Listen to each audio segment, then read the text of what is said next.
host, J.O. Benjamin, and I'm here with our celebrity guest, Donato Smith, a celebrity grooming artist. Yeah. How are you feeling today? I'm doing well. I'm feeling well, Miss JL. How about yourself? You are. See, I told you about asking me them questions back. Right. I'm not prepared. I'm doing well. Good. And so today we really want to get a glimpse into your path and how you became the celebrity that you are today.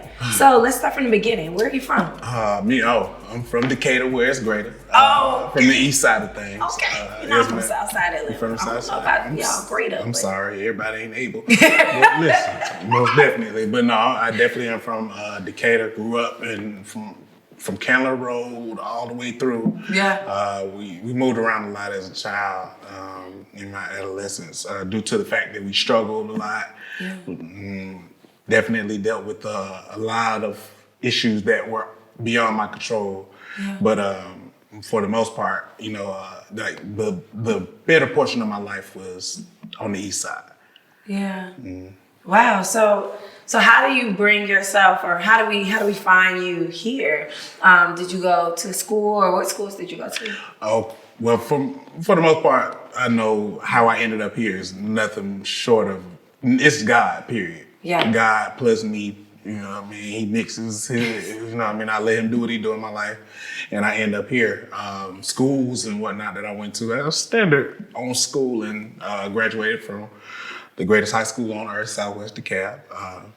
You're just throwing a lot out here. Listen, last time I checked, it was Westlake, but we don't let you slide today. It's Southwest. I'm pretty sure I checked, but definitely, it was that was my last standardized schooling that I really attended. That I don't know if it's standardized schooling, but that was the last governmental schooling that I had to do, that I didn't choose. That was the last schooling that I did. Then I ended up, some years later, I barbered for 7 years unlicensed. 7 years? 7 years unlicensed. You had a lot of trusted customers and clients. Listen, if you're good, they don't care. They don't care. They just like, look, he gets a job done. Yeah. And more so than anything, so the licensing is more so for you. Okay. As the stylist, as the artist. It's more so for you because there's a lot of trials and tribulations that you'll endure and go through along the journey that ultimately end up bettering you as an individual. And it does, of course, in turn, work out for the clients as well. Yeah. Of course, because client protection, techniques and whatnot, and I could actually put to an explanation why I'm actually doing what I'm doing versus just knowing how to get to a result. Yeah. But ultimately, the schooling was for me. I learned a lot in school. I went through a lot, gained a lot of respect from a lot of great people. And it was amazing. It was an amazing journey. A lot of the people that helped me get to where I am currently, I met them in school.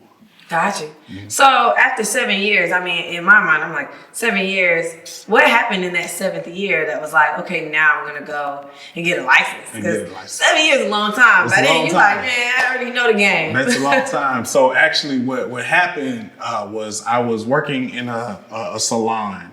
And I was the only barber in that salon. And at that point, barbering for 7 years, you go that long because you start to get some acclaim to where you don't feel like, oh, I need to go to school, because you have celebrities contacting you. And in my mind, at that point in time, I felt like, okay, if celebrities are calling me, I made it.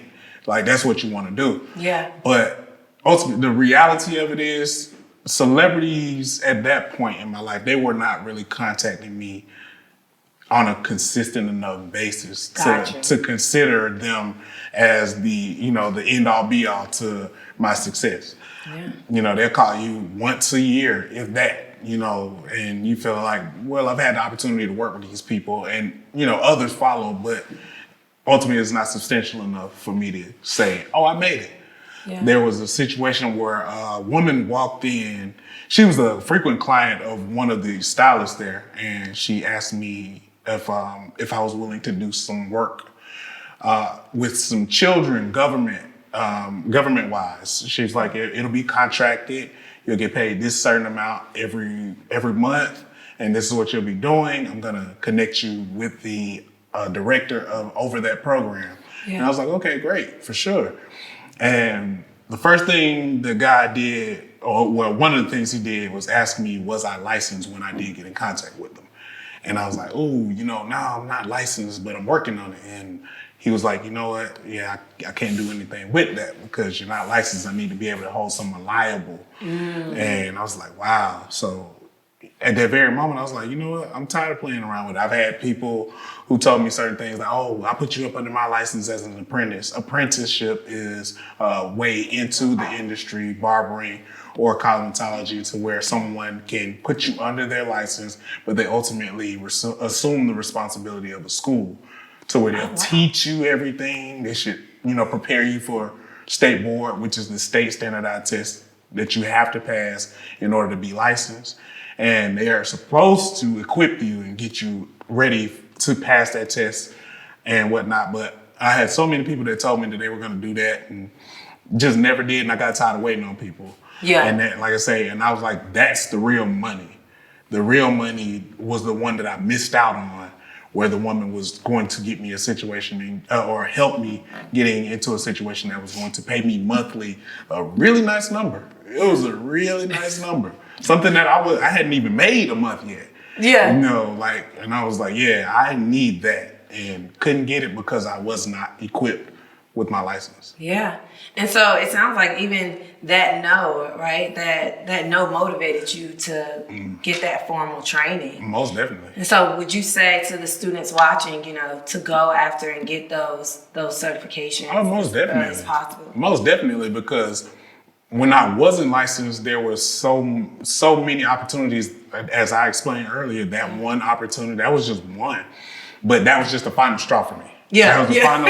All right. That was the final bag you was going to get. You know what? I'm done. I can't keep doing this.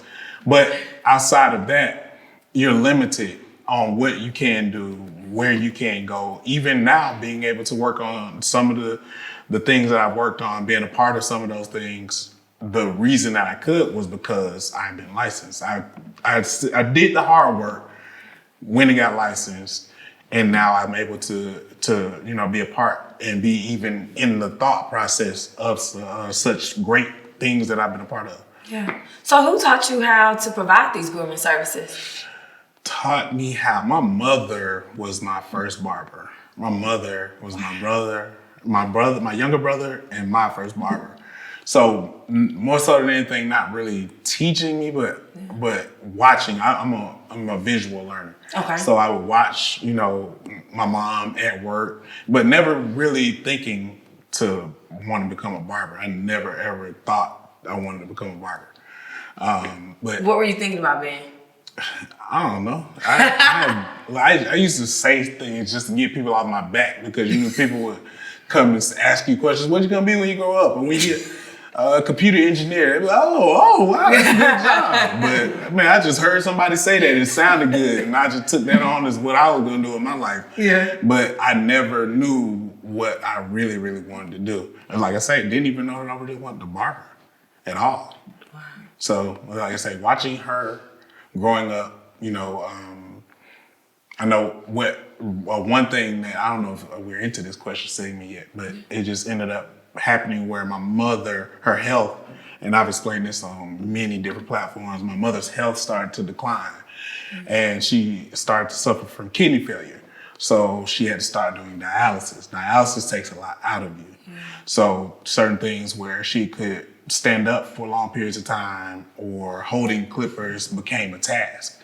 So one thing that happened was she stopped cutting our hair, and she stopped cooking for me and my younger brother as much. So it's ironic enough, like the things she stopped doing were the things that my brother and I gravitated towards. My little brother, he loves to eat. So she stopped cooking, he started cooking, and now he's a chef.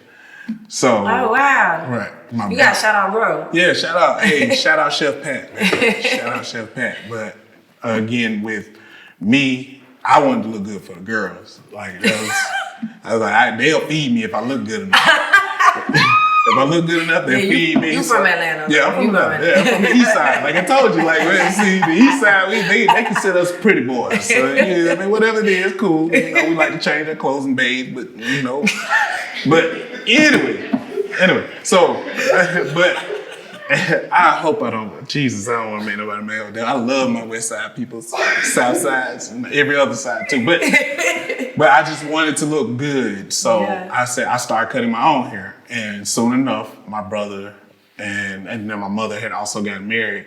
I started cutting my younger brother and my stepbrother's hair.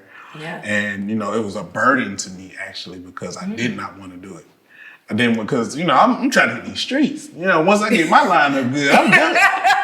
Y'all got to figure it out. You know what I'm saying? But now they start, you know, they like, man, they got the puppy dog eyes. Can you please just round the sides?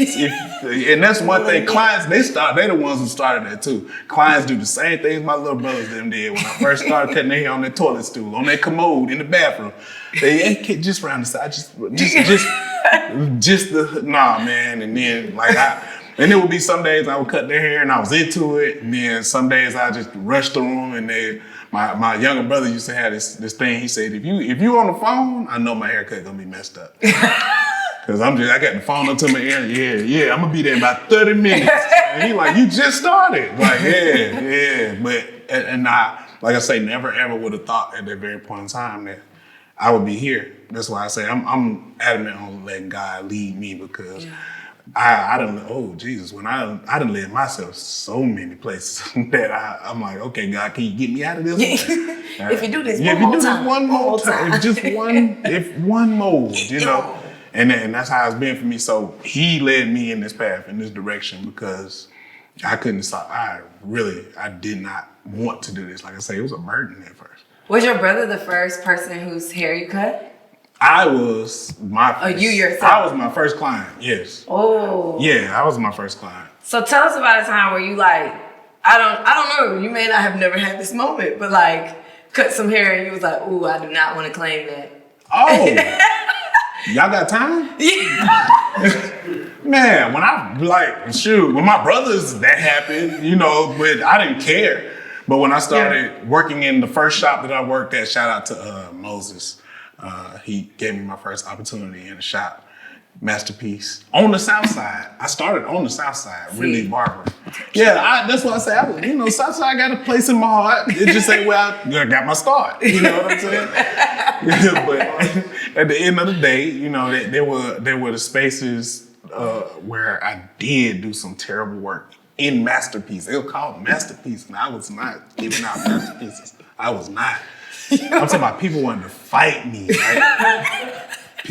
I remember Moses told me one time, Moses, we call him Pop. Pop told me one time, he said, hey, young, you cut somebody hair like that again, you might want to put the clippers down square up. Because he gonna knock you straight out. Whoever you cut like that again, he gonna knock you straight out. Dang. And I was doing terrible, but I only went into, and I don't know, I'm segueing, but I went into the barbershop to get extra money, because at the point in time I was a part-time seasonal security guard. Yeah. And talk about it. I had a few jobs before that, but at the time when I did decide to step into a barbershop, I was a part-time job. I was in a relationship. And I just didn't want to seem lazy, like, you know, I'm just waiting around for, you know, I was like, I actually need some extra income because I had a child to actually, you know, cover those empty days, those empty spaces. So I said, what can I do? I was like, oh man, well, I got these clippers that my mom, you know, that I've been using to cut my own hair. And at that time, cutting my son's hair, you know, I just go into a barbershop if they'll have me. I've heard a lot of things about it, you know, heard it's tax-free, heard a lot of different things about this barber thing, which it is not. If you do it right, it's not tax-free. But that's a myth. Yeah, that's definitely a myth, you know. But so, like I say, just thinking that I was going to do that job until they hired me full time, because I knew, they said, you know, at that very point in time, I was going to end up making $700 every 2 weeks. Yeah. And I was like, yeah, I can manage that. That's manageable.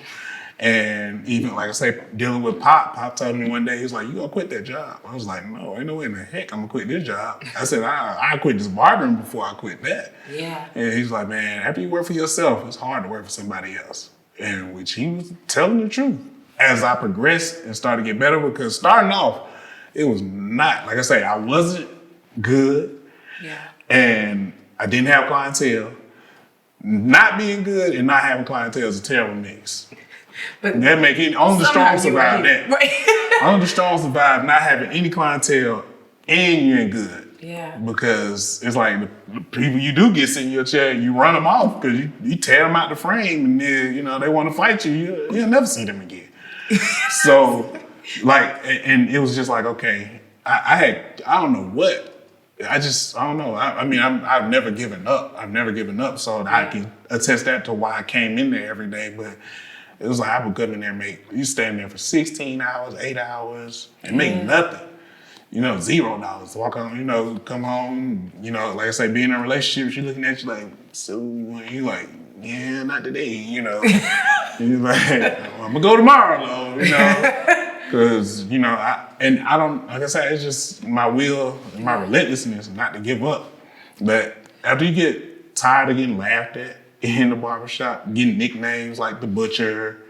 And you had nicknames called the Butcher? Where I started at, they gave you all kind of names. Oh man, they called me, the Butcher. I got Shonuff. Yeah, Shonuff. Yeah, that was a good one. It was many. I don't even want to relive that trauma. But yeah. So it sounds like you have to have pretty tough skin. What? In the barbershop. People don't even know about it. Especially in some of them that you start in, you better have, because like I say, they give you nicknames. Like they can't, like you, if you're doing bad. I was at a shop where when I started out, where if you were doing bad, they didn't say, hey, let me help you. They just text each other and say, look, what's going on over here? You know, like that's what they did. And they laughed. I remember I cut someone's hair so bad. Like he was so mad. And the only thing he could say was, oh, all right. Like, that's all he could say was, oh, all right. Did he pay? Yeah, he paid. He paid. But that's all he said was, oh, all right. And then as soon as he walked out of the shop, everybody in the shop just burst out laughing. Just, to the point where this gentleman poked his head back in the door and said, what did y'all say? Oh, everybody was like, oh, no, we was talking about something else. And he was like, oh, again, he said, oh, all right. I was like, man, this man going to the Trump. This man, he is going to the Trump. He was like, I need to go out I said, man, and like I say, that was the environment that I came in. Every environment is not like that. You have some teaching environments that'll stop and say, hey, let me help you. Yeah. Or, hey, this is what you should do in that situation. Or may even come in, finish the cut for you. I've heard, I just never saw it. But then that was where I started at. Yeah. And that's better. I guess that was better for me because like I said, I would stay up countless hours. I was like, you know what? They ain't laughing at me tomorrow. Then I started doing all kind of, and they noticed. They're like, oh man, you doing all kind of blends now. You doing all kind of fades. And I'm like, but then it was ironic because then I would see people wanting to help once they saw me progressing. But which is not a bad thing.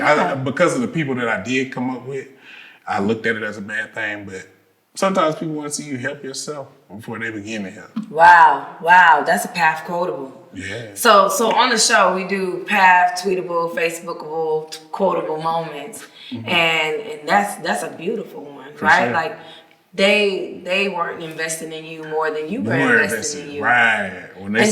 And so could you talk about how you trained? I mean, in my mind, I'm like, you can only train on a person. So was there like your go-to person that you'd be like, hey bro, like, let me cut your hair so I can practice? Like, how did you learn the new techniques outside of the shop? And I'll say this, no, there was never a person. My son was the person that I would practice on. You was practicing on the baby? Yeah. Kids are real. Yeah, I got some. Listen, hey, on the next episode, I pull up all of the pictures. Listen, man, I did my son so dirty.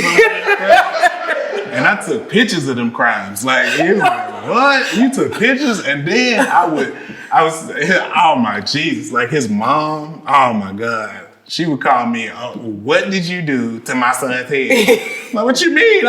The boy look good. The boy look good, look at that. He was like, oh my God, what is this? And then, like, when I go back, beauty is in the eye of the beholder. At that point in time, I'm like, man, I did that. I did that. And then now when I go back and look, I'm like, ooh, man. So I make up for those these days. That's my son now. Let's talk to him now. I can get him on the phone if you want to. My son now? Oh, man. I'm that guy now. Yeah, you had to go through it to get to it, though. Is it hard? Path quotable. You had to go through it to get to it. Yeah. Is it harder to groom youth than it is adults, or is it kind of the same, like technique, same skills? Oh, yeah, it's definitely harder. It's actually so much harder that I actually charge a lot for children. Yes, I do.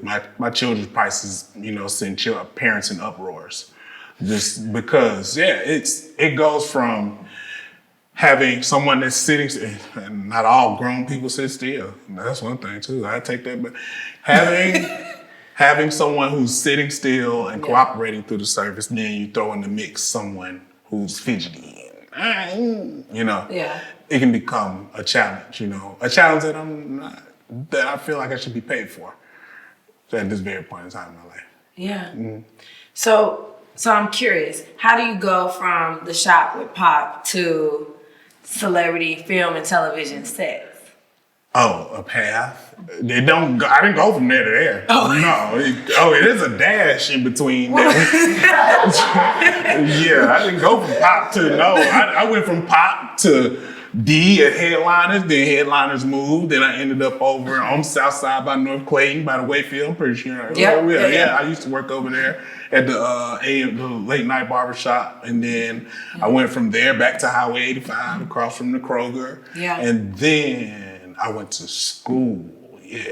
Yeah. So it was school really that kind of built that network. Catapult, right? Because I then at school there was a person that I had been following on IG for a very long time. Yeah. His name is Marcus Harvey. He's like my brother, mentor. He was a pastor to me at one time. Then I got a new pastor. And then, but no, Marcus, I had been following Marcus for a very long time. I loved his chemistry, loved the way he carried himself, loved the way he stood for. He's a family man, loves his wife. I like the way he handles his business, his comedy, his comical style. I was like, oh man, I get that. I don't know if everybody picking it up, but I get that. And I would really love to work with him. So going to school, I was participating in this competition at Bronner Brothers, my first ever Bronner Brothers hair show. And barbering for 7 years, I would hear about Bronner Brothers, but never attended. You know what I mean? It just didn't resonate with me to want to go. But I actually ended up participating in the competition with my school. And first person I see coming down the escalator is Marcus Harvey and another barber by the name of Hawk. And they at the bottom. I'm like, oh man, it's Marcus Harvey. So I get to the bottom, I'm like, Marcus, oh man, it's a pleasure to meet you. He's like, yeah, what's going on? I'm like, man, I'm here with my school. He's like, what school you go to? And at the time, I was attending a school, the cosmetology school, Empire in Morrow. And Marcus was like, oh yeah, that's dope. I went to Empire too. I was like, oh man, don't tell me that. Alumni. A person that I look up to in this industry he actually went to the school that I'm attending, which is funny, which is even more prolific to me because it's a cosmetology school. It's not a barber school. Like you go to primarily learn how to do women's hair. Yeah. So a lot of people don't know, like I didn't go to barber school, I went to cosmetology school. Yeah. So, and like I say, speaking with him, that was just another confirmation along my path. Like, all right, man, I'm in the right place. For one, I met you, and then I look up to you, and you go to the same places I go to. Oh man, I'm cool. And like I always tell Marcus, I tell this story a lot too. Like we were talking, and then all of a sudden he does like this little crazy spin move. He's like, oh yeah, that's what's up. Hey, you ever remember my boy Hawk? Boom, do a spin move, and he gone. And then I'm like, hey, where Marcus go? I ain't see him no more. Like, but at the end of the day, after we did take first place in that, we beat every school. And I reached out to Marcus on IG, just a long, thought out message like, hey, it was a pleasure to meet you. Yeah. This, that, and the third. I appreciate your words, and hopefully I can work with you in the future. And he texted me, and messaged me back, and I was like, oh man, he messaged back some more positive words, said look forward to working with you too. And from then on, it was just, he put me in a lot of different positions that I could never be more grateful for. Like, he's really like a brother to me. He's really like a brother, more so than a person that opens up doors for me. I see him first as a person I love and care about, then as a person that opens up doors for me. Wow.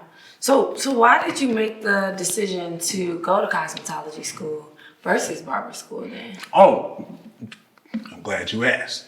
So I always had this thought process in mind of having a unisex space, salon barbershop, but I wanted to know what everything should look like when it walked out the door in case I did want to be helpful and correct, or, just to even give insight, on finishing. So that was more so the reason I decided to do that. Just wanted to be real rounded and versatile than anything. And that ended up, I haven't opened up my space just yet, but it's still turned out to be more beneficial than just going to a barber school. Yeah. Even with production opportunities, like, I'm more valuable because I do both. And you pay me instead of getting two people. So now I get, I'm opted in on a lot more situations and opportunities because I do both. They're like, well, we'll just have him. Yeah. He can do both, and you don't have to pay two people. What was your first experience on set like? Oh, it was amazing. Yeah. For me. Yeah. Yeah. But I ain't gonna need to say the name of the production. But somebody tell me, hey, look, my department head here said, don't get used to this being your set experiences. Yeah. The people who know what my first set experience was, they probably already know how I feel about it in the details, but it was different. It was real different. I thought, oh man, this is it. You know what I mean? They shoot dice in the corner. They doing all kind of stuff out here. It's like, don't get used to it. Don't get used to this. This is a different situation. Yeah. You know what I mean? So, but it was cool though. It was cool. I really appreciated that. And it seems like in my life, I always see what not to do first before I ever see what you're supposed to do first. Yeah. Yeah. Like I say, being in that first shop, I've learned, even in my life, I did everything wrong first. And it was like, all right, I won't do that again. So yeah, it's like I learn differently. Yeah. I learn differently. What are some things that the students should anticipate as they walk into this industry and kind of prepare themselves for it? Some of the things, challenges. You're going to deal with the challenges. And challenges, as I know, it's definitely a subjective and relative situation because what's a challenge for me might not be a challenge for you. Yeah. But expect them. If this is something that you feel like that you want to do, expect challenges. Expect challenges. Challenges aren't anything other than opportunities to grow. Don't turn around and go the other way. No, see what's on the other side of your challenge. You may fail, okay.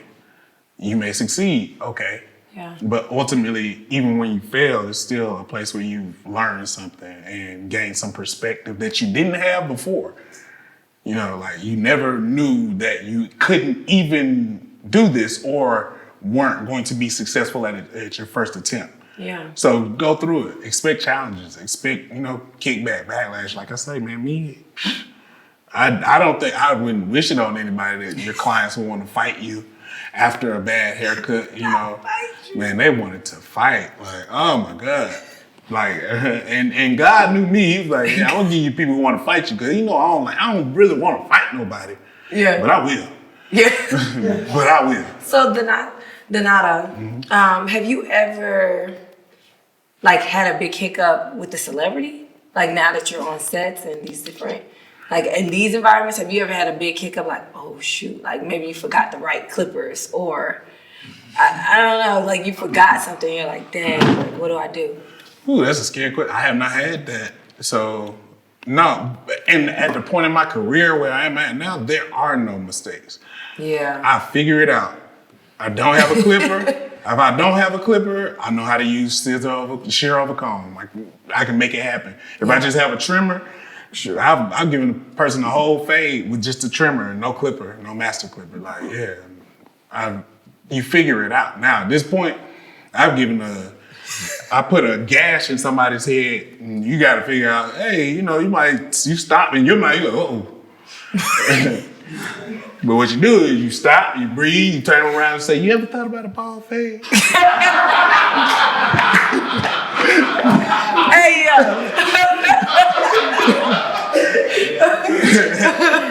You gotta be, hey, ain't no mistakes. I don't want to tell, well, what I did was messed up and put it, no, you ever thought, you know what?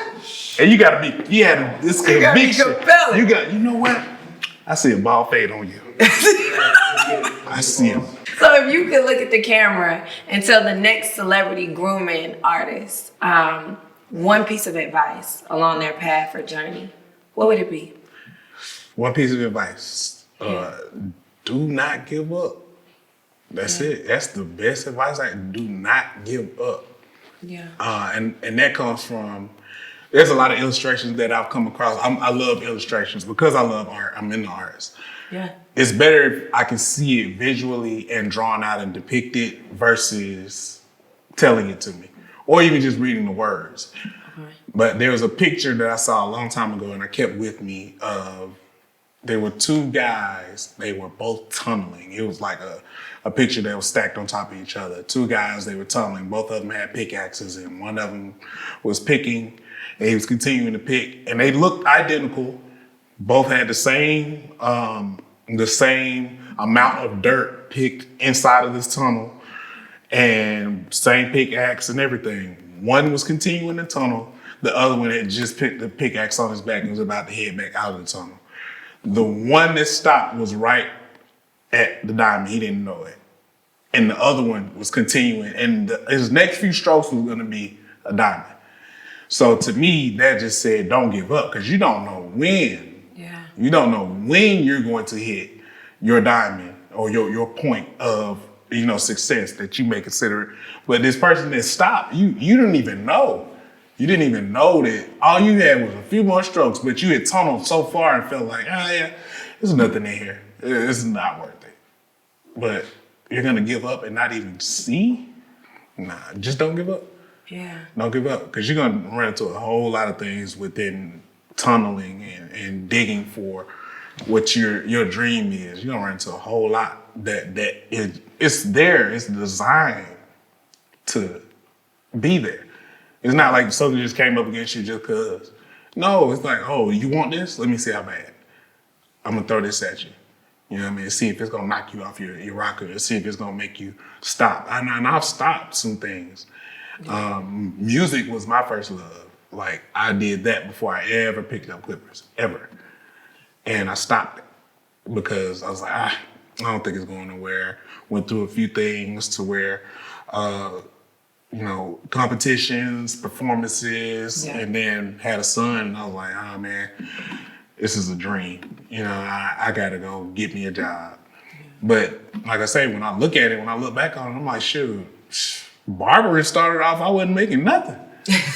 That's true. I wasn't even good at it. Doing it with your family. Yeah. And it's like, so had I stuck with music, which I have picked back up, I didn't quit it. I just picked it up a little bit later. You know what I mean? But had I continued on, where would I be with that? But I'm not mad. That's why I know God just blesses me. Like, whatever you use, I got you. Yeah. I got you. That's why I'm over here like, do you do comedy? Are you an actor as well? See, do you don't know. Do you use it? We manifesting on paths. Right. Yeah. It's a past exclusive. I feel good about that. So when it blew up, for being a viral peak. Yeah. Shout out to Christian Robertson for putting us on. For sure, Christian. For sure. Big shout out to Terrell. Shout out to Terrell. Hey, that's my dog. That's my dog. That's my dog, for sure. Yeah. Anyway. We ain't got no license for that. Right. But we're going to come back. We're going to come back. Yep. For sure. I ain't wear no brands or nothing. You know, I knew what time it was. I've been here before. You know what I'm saying? Anyway, but you know, at the point in time, like I don't know where my path is going to lead me, but I'm open. I'm not closed-minded about anything. Yeah. You know what I mean? Yeah, we'll be sitting tight. You remember the interview again? Yeah, you know, I remember the interview. Yeah. Yeah. I need me and 20 people to let the South Side on the end. Yeah, please. Somebody from the South Side in. Because the East Side is killing. Yeah, we killing. We get one more East Side person in here, they're going to have to close the doors on Atlanta. I'm telling you. I cannot. I'm telling you. That's what's going to happen. He said one more East Side person. I think that's me. I know it. I feel it in my bones. Hey, man. When they let me in, I'll be like, all right, close the door, lock it, shut it, seal it. Seal it. No more. Except for the little South Side girl. They hang. That's me. Hey, we'll talk about it. So, curious. What questions are you asking yourself right now? What am I asking myself? Yeah. Oh, man. Questions I ask myself now. Like, what's next? How can I continue to grow? Yeah. How can I continue to get better as a person? Not even, when I learned too, the better I get as a human being, the better I get at whatever craft I do. Yeah. Like, that's period. I don't try to better myself in any area of my life before bettering myself as a person first. That's good. Yeah. Yeah, I think that's asinine and ass backwards to try to better yourself in something else. But what about your mentality? What's your thought process? Because develop that don't give up mentality before you do something, because if you have a give up mentality, then you'll jump into something without developing the mental space first, and then you give up. Might as well work on your personal and your mental first, which I'm adamant on now, like mental health and things like that. Like, so if you don't mind me asking, go ahead. Are you doing therapy? Are you reading certain books? I read certain books. I got therapy. I got God first. Yeah. I got therapists. I have a counselor. I have books. Yeah. I have good community. All of those around me now. Like, if it's negativity, I really like you, but it's not gonna work. Like, I just can't. I can't even. Like, I do a lot of pouring in to people in a lot of different spaces. I intend to come into situations adding and pouring. Yeah. So if it's my choice of who I do have around me, then it's going to be positive, influential,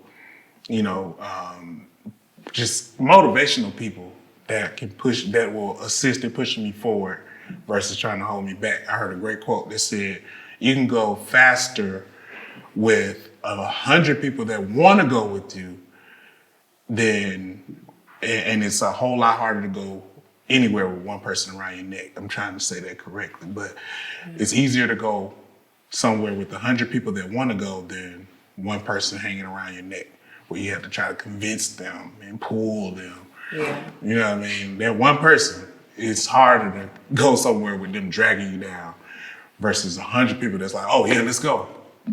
You know what I mean? That's a push in itself. Just the willingness.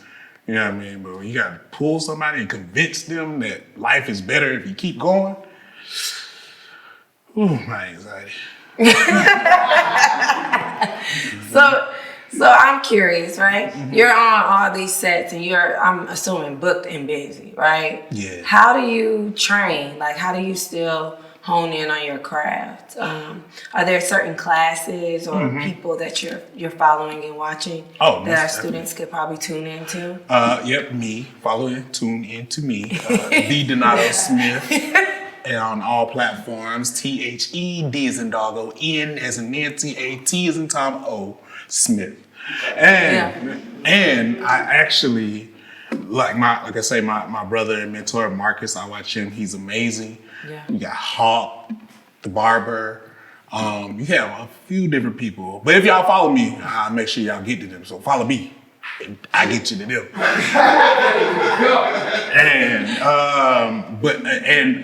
I'm learning to take breaks. It's okay to take breaks. Like, I'm not the person that says no days off. I need a day off for me. Like, I know the world, they got this no sleep mentality. and no days off. I need sleep and I need some days off. I need all that. I'm different. I don't mind being that either. Yeah. But no, I'm gonna get some rest because God rested. He did everything he needed on 7 days. He rested. All right, well that's a great example to follow. You know what I mean? The one who created all even rested. So yeah, rest. Yeah. Take some time for yourself, for your mental health, because what you end up doing for me, not what happens for me. I end up getting burnt out. I get agitated, irritated, and you're not getting the same product from me. And then that reflects, it doesn't really reflect on my work because I've learned to cut through the bull, cut through how I feel, but I don't want to have to do that all the time, to have to cut through. Now, if I haven't been burnt out in too many other areas, then it's easier to cut through. But if I'm just totally burnt out, cutting through is just a way to survive now, and I don't survive anymore. Yeah. I thrive, not survive. You thrive always. I thrive, not survive, yes. Wow. This is great. It's your eyes. Like, what is it? You know I have no eyes. I can't even see your eyes. So you really cheat. I know, that's why I did this. That day you said you wanted to ask my gas, I did it because they set me right in front of you. I said, I'm gonna leave these on. Wait, I see your hand. Did you just get tatted? Yes, I did. It's there's a lion with the crown. It's going through the healing process. Yeah. And healing ain't pretty. So that's just a path. That's a path quotable right there. Healing ain't pretty, but it's necessary. Come on, man. Come on. I said I wasn't gonna preach, but God, listen. So all right, y'all. Thank y'all so much for tuning in to the Path Show with our special guest, Donato Smith. I'm so happy that we had you on the show. I mean, if you didn't laugh and it didn't permeate through the camera into your room, whether you're on the toilet, on the couch. You got no soul. Yeah, you need to reevaluate your life, okay? Be sure to tune in with us next week on the show.